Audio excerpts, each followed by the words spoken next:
Hey, let's take a look at the garden this afternoon, I think. I'm not sure if it's crossed over into the afternoon yet or not. Right around 12 o'clock probably.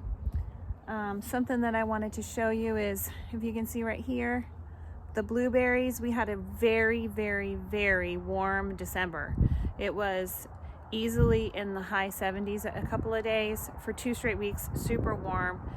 Everything thought it was spring, and including our blueberries, which got blossoms on them. So we covered them.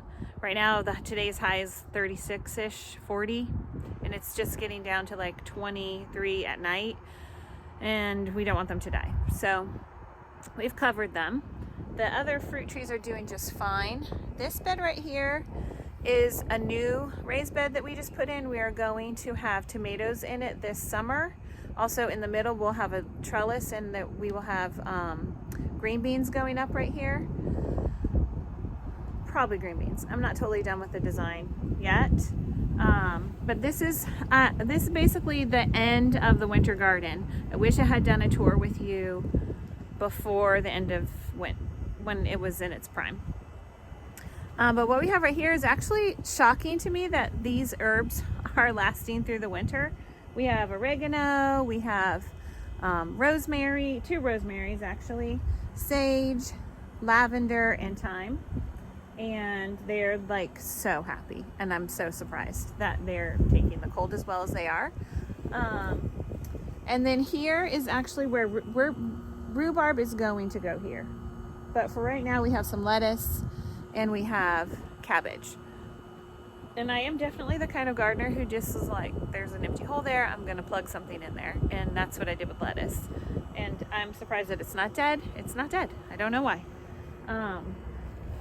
We had tons of broccoli right in here, which I just harvested. I should have shown you before I did that.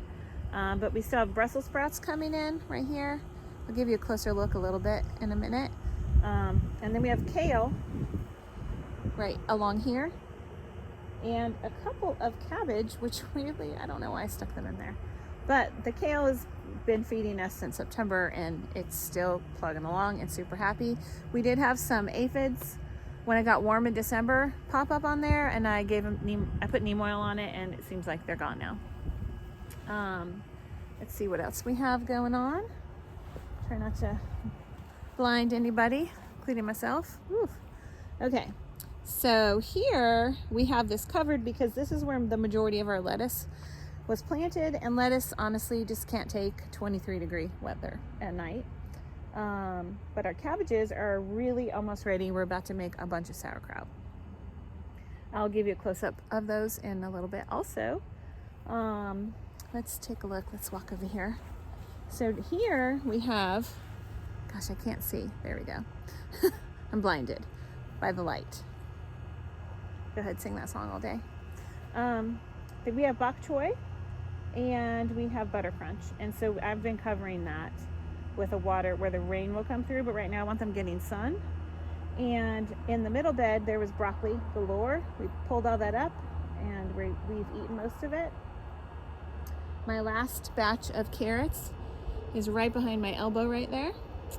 And then I have new seedlings getting started, because I can probably get carrots to grow one more patch before I have to plant my summer garden.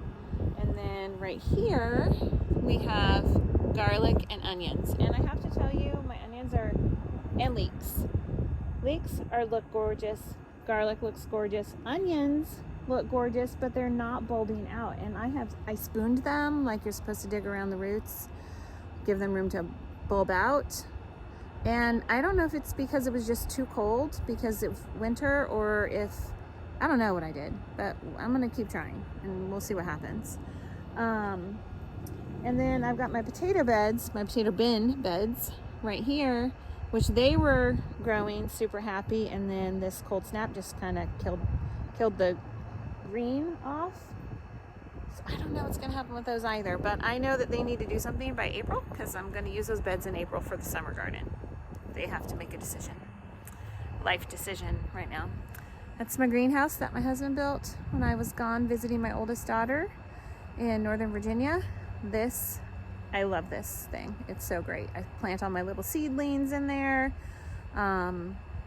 It still gets too cold at night when it's like in the 20s for the seedlings to do well if it's a summer crop. But if it's a cold, that bok choy I started in there, and the butter crunch I started in there. Lettuce, no problem. Tomato, not gonna happen. Let's see what we got behind me. Strawberry bed. This has been largely an abandoned strawberry bed that I have revived it. I have weeded it. I have fed it. It actually had some blossoms on it when it was warm. Only 2, so it shouldn't die or anything. And this is a lot of garden space to dedicate to something that isn't going to produce. So it has one chance this spring. And if it doesn't do anything, I'm yanking it out and planting more stuff, because I can't give that much space up if it's not going to give me any food. Okay, what do we got here? The last bit of that was like baby broccoli that I planted like at the end of the season. So I'm giving it till April. And I think it's red or purple broccoli, and that takes a long time. I don't know if you can see those little cups right there, but that's lettuce, because of course I had to plug in something in the empty space. I don't like seeing it empty. Like that bed over there is killing me, seeing it empty. Okay, so those clear plastic cups I put over the lettuce until they get a little bigger and can handle the cold weather better. And that way they get sun. The ground is always moist. They're just like pretty happy, and they're just cheap plastic cups that I'll just keep reusing. And that's it. That's everything right now, which isn't a lot. I mean, it is a lot, but it's not in full bloom. It's basically at the end of the season. And we have somewhere in the range of 70-ish days until I need to put summer garden in. It's more than that. I think it's like 80 days.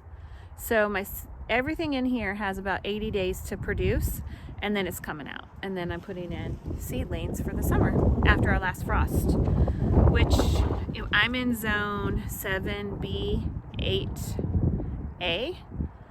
Right, literally the line goes right through my neighborhood. And that means our last frost date is April 8th. It's supposed to be. And it was very true last year. I planted tomatoes on April 4th. They died.